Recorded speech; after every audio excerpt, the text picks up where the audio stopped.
If you're looking for a different kind of dining experience here in Bohol, this is one place you might want to check out. Today, we're visiting Rio Verde Floating Restaurant in Loai. And instead of just showing you a few clips of the place, we're going to take you through the whole experience.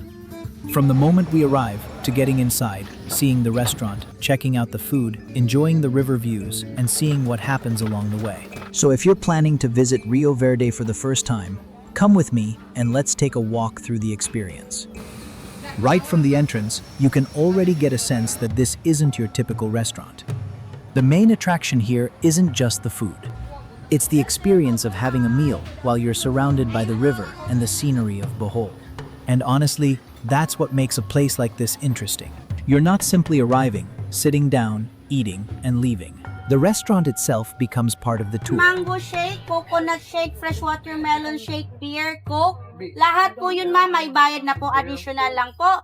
By the way ma'am, ang kasama lang sa buffet, isang bottle water.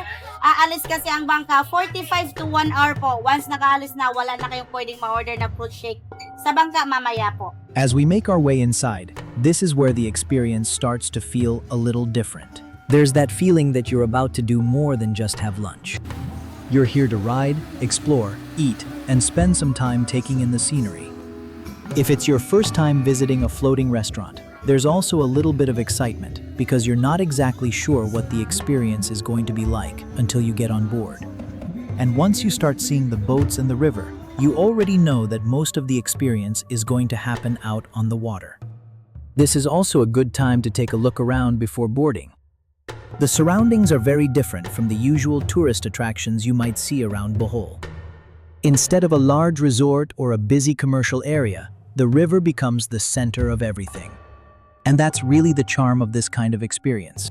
Once you're seated, you can start looking around and taking in the space. The nice thing about a floating restaurant is that you don't have to choose between sightseeing and eating. You can basically do both at the same time. While the boat moves along the river, the scenery slowly changes around you. And instead of looking at the same view throughout your meal, you get to watch the landscape pass by. For me, that's one of the biggest differences between having lunch here and eating at a regular restaurant. The view isn't something you look at from a window. You're actually moving through it.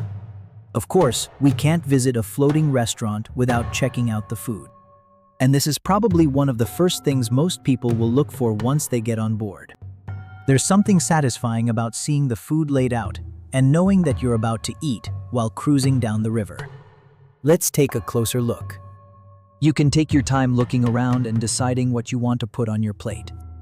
And honestly, this is where the experience becomes a combination of two things that Filipinos already love: food and sightseeing. Because instead of spending lunch indoors, you're doing it while surrounded by nature.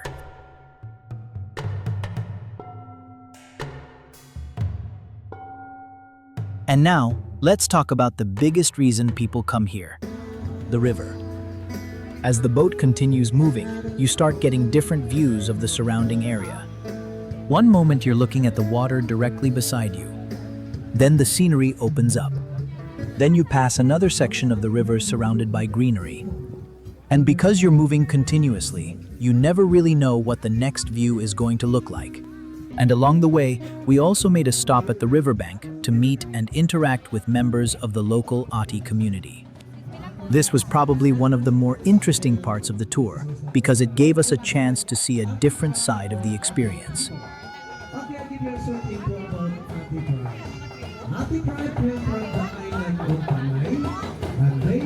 At first, I thought this would be more of a cultural experience, maybe an opportunity to learn about the community, their traditions, and their way of life. But once we arrived, the experience felt a little different from what I expected. For every performance, there was an expectation that visitors would give something in return.